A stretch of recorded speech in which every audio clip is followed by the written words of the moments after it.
Vous connaissez sans doute une personne qui est capable de changer d'état émotionnel en une fraction de seconde? Ce n'est pas forcément une question de caprice de l'adulte ou de l'enfant en question.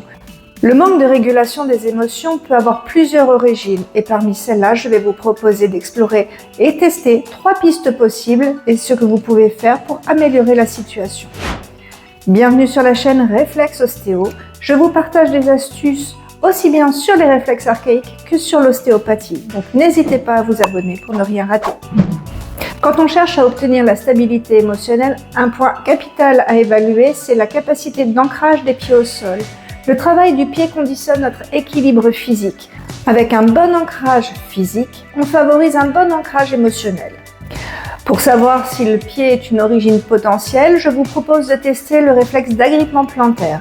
Celui-ci n'est qu'un exemple et on pourrait tout autant parler du réflexe de Babinski, mais je vous en ai déjà parlé dans la vidéo qui traite de l'énurésie. Pour tester le réflexe d'agrippement plantaire, vous allez demander à la personne de retirer ses chaussettes et de s'allonger sur le dos.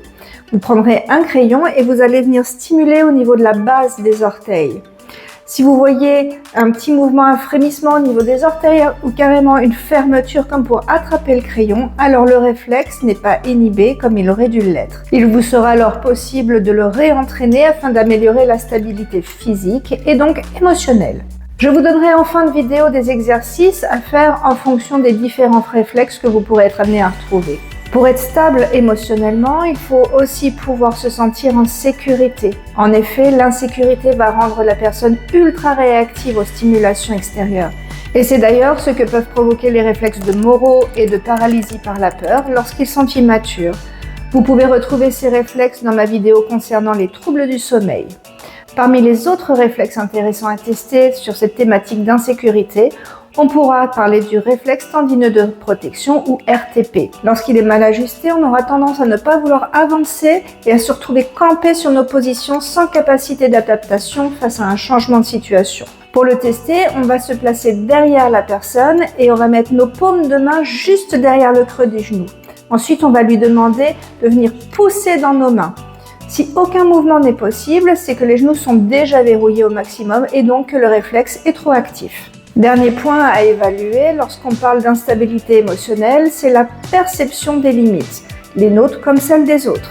C'est pour ça qu'avec un réflexe de parachute immature, il peut être difficile de se mettre en relation avec les autres. S'il est trop actif, on aura une tendance à être intrusif, insistant, et ça mènera souvent à de l'affrontement, voire à un rejet de la part des autres.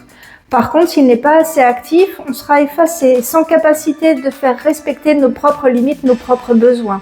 Dans les deux cas, on activera de l'insécurité émotionnelle et donc de l'instabilité. Pour savoir où en est ce réflexe, on va demander à la personne de se faire face à un mur, à une distance d'une longueur de bras, et on va lui demander de se laisser tomber vers le mur. Alors là, faites attention parce que la personne peut avoir un réflexe tellement immature qu'elle n'aura même pas le réflexe d'essayer de se rattraper. Donc on place la main entre le mur et le thorax. Comme ça, si vous voyez qu'elle s'approche trop près et qu'il n'y a pas de tentative de se rattraper, vous réceptionnez par le biais de la main sur le thorax pour éviter qu'elle s'écrase contre le mur. Normalement, on peut observer un petit mouvement de chute avant que les deux mains sortent pour se rattraper contre le mur. Par contre, quand le réflexe est immature, on aura soit une sortie trop précoce des mains, soit au contraire une seule ou deux mains qui sortiront mais quasiment au dernier moment, voire pire, quand le réflexe est vraiment absent, la personne ne sort pas du tout les mains.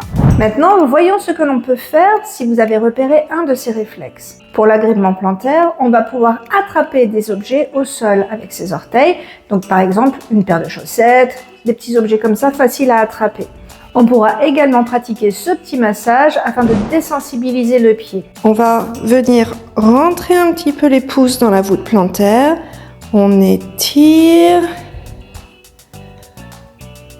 On tient un peu. On relâche. On se décale un petit peu. On rentre. On étire. On relâche. On se décale, on rentre, on étire, on relâche. On peut le faire comme ça sur différents endroits au niveau de la voûte plantaire. Ensuite, on va venir détendre à la base ici entre les différents petits orteils. Hop, entre les zones, là, on essaie de rentrer, redonner un peu de mouvement. Hop. On se décale. Voilà.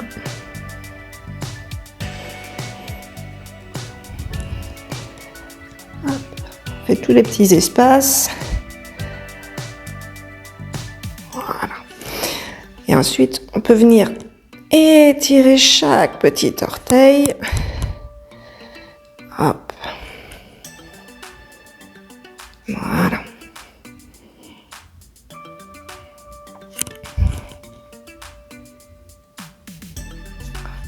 Et petit dernier. Voilà. Il faudra réentraîner le pied quotidiennement durant 1 à 2 minutes par jour et à peu près pendant 6 semaines. Pour aider le réflexe tendineux de protection, on demandera à la personne de s'asseoir, cheville posée sur le genou opposé. On se placera sous le creux poplité. Dans la partie charnue du muscle, on viendra mettre le pouce en essayant de venir le plus en profondeur possible. Avec l'autre main, on viendra tenir la cheville en comprimant le tendon d'Achille et on demandera à la personne de faire flexion-extension au niveau de la cheville pendant 1 à 2 minutes. Et évidemment, on fera le côté opposé. Là encore, cet exercice sera pratiqué à peu près pendant 6 semaines. Pour aider le réflexe de parachute, soit vous pouvez faire des pompes, alors contre un mur, contre un plan incliné ou même au sol si les bras vous le permettent. Sinon, pour les enfants, une manière plus ludique de travailler ce réflexe, ça va être de le balader en faisant la brouette. Donc vous tenez les pieds en l'air et vous le promenez comme ça, lui il en appuie sur les bras et il avance. Voilà, j'espère que cette vidéo vous permettra de retrouver ancrage et sécurité. Comme d'habitude, likez, partagez et commentez, ça fait toujours plaisir et je vous dis à bientôt pour la prochaine vidéo. Ciao!